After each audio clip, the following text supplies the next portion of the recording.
छुटकारा।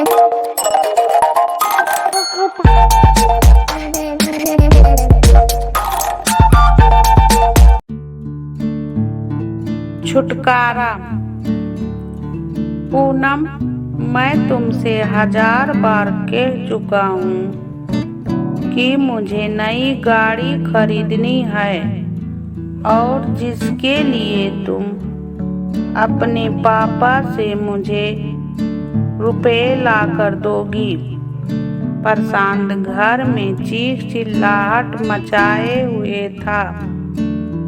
प्रशांत, आप जानते हैं कि कोविड के बाद पापा का कारोबार ठंडा पड़ा हुआ है और फिर पूरे घर की जिम्मेदारी, और अभी तो उन्हें विवाह की शादी भी करनी है।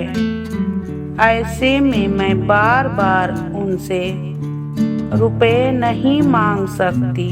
पूनम रोए जा रही थी। मुझे नहीं पता तेरे बाप ने हमें दिया ही क्या है।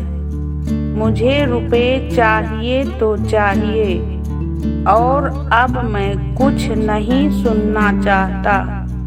प्रशांत चाय का कप फर्श पर फेंक कर घर के बाहर निकल गया। प्रशांत का हर दूसरे महीने यही काम था। वह पूनम को बार बार उसके मायके से पैसे लाने के लिए कहता। कई बार पूनम मायके से रुपए ले भी आई, पर इससे तो शेर के मुंह खून लग गया।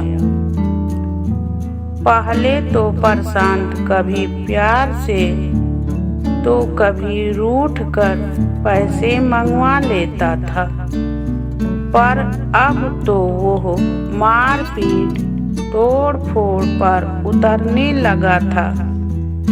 पूनम को भी मायके से बार बार पैसे मांगते शर्म आती थी, इसीलिए वो अब आनाकानी करने लगी थी। पूनम और प्रशांत के विवाह को 10 वर्ष हो चुके थे। बड़ी बेटी राध्या 8 वर्ष और छोटा नभ 6 वर्ष के थे। प्रशांत को राध्या से भी बहुत चिढ़ थी। वो अक्सर कहता कि इसके दहेज के लिए मुझे बहुत काम करना पड़ेगा।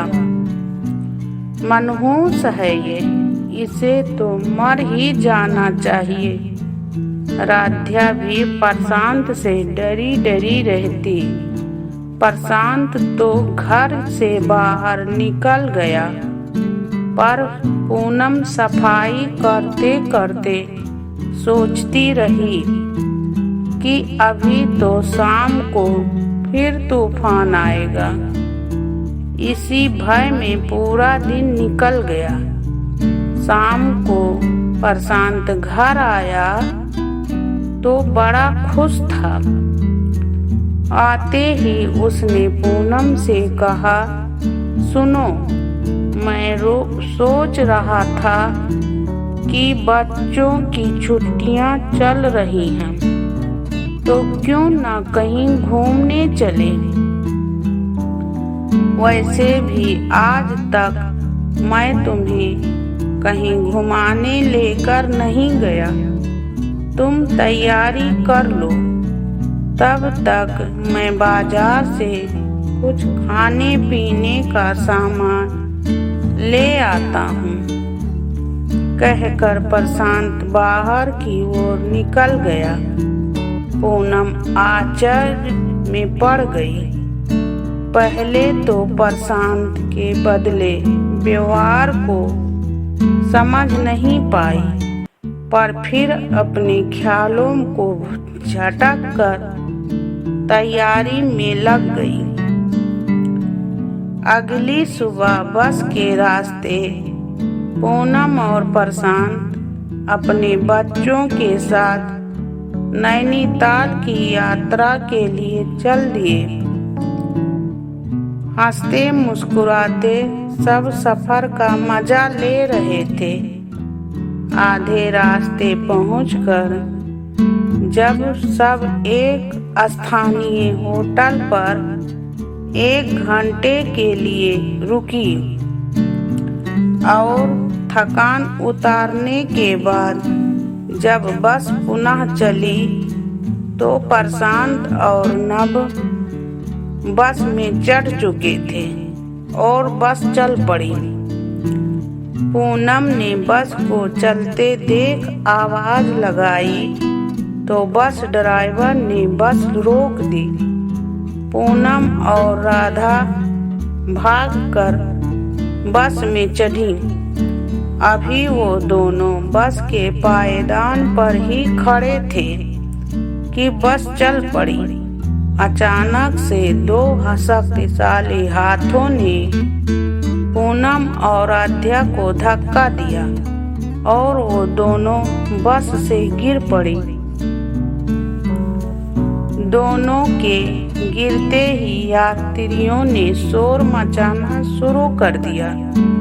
झटके से बस रुकी और कुछ यात्रियों ने नीचे उतरकर पूनम और आद्या को उठाया। दोनों को ही काफी चोटें आई थी।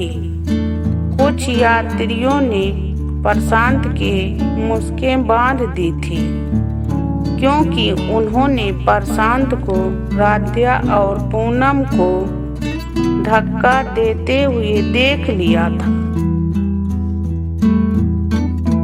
जब प्रशांत से शक्ति से पूछताछ की गई तो उसने बताया कि मायके से पैसे लाने को कारण वो पूनम से छुटकारा पा दूसरी शादी करने वाला है और लड़की होने के कारण वो आद्या के दहेज में कुछ नहीं देना चाहता था।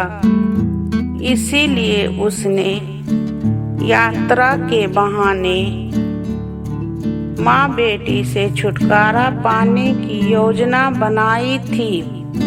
प्रशांत की इतनी गिरी सोच के बारे में जानकर पूनम ने एक सख्त फैसला लिया।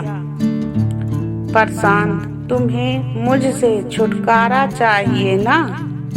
मैं तुम्हें छुटकारा देती हूँ।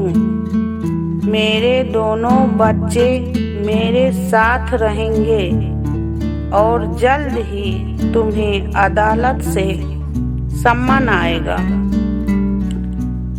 अपने आज तक के कारनामों की सजा भुगतने को तैयार रहो। बच्चों का हाथ थामे दूर जाती पूनम को देखकर प्रशांत सिर थाम कर वहीं सड़क पर बैठ गया। धन्यवाद।